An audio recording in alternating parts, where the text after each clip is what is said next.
On l'appelle parfois la jumelle infernale de la Terre. Aujourd'hui, je t'emmène visiter Vénus. Vénus est une planète tellurique. Sa taille et sa masse sont très proches de celles de la Terre, mais la comparaison s'arrête là. Au sol, la pression y est infernale, comme la température, 470 degrés Celsius. C'est un peu chaud quand même, non? C'est à cause de son atmosphère, composée à plus de 90% de CO2, qui crée un effet de serre intense. Vu depuis la Terre, Vénus est le troisième objet le plus brillant dans le ciel, après le Soleil et la Lune. D'ailleurs, tu savais que c'est elle, la fameuse étoile du berger?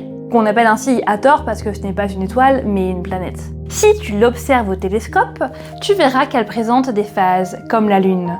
Selon sa position par rapport à la Terre et au Soleil, on la voit parfois pleine, parfois en croissant. En revanche, tu ne te rendras sans doute pas compte qu'elle tourne sur elle-même dans le sens inverse des autres planètes. Le Soleil s'y lève à l'ouest et se couche à l'est, et elle tourne si lentement que sur Vénus, une journée dure plus longtemps qu'une année. Tu savais que Vénus était la première planète autre que la Terre sur laquelle une sonde a été posée? C'était la mission soviétique Venera 9 en 1975. Plus récemment, l'ESA a envoyé Vénus Express, qui a recueilli pendant 9 ans des informations sur l'atmosphère, l'activité volcanique et la rotation de la planète, entre 2005 et 2014. Et la suite?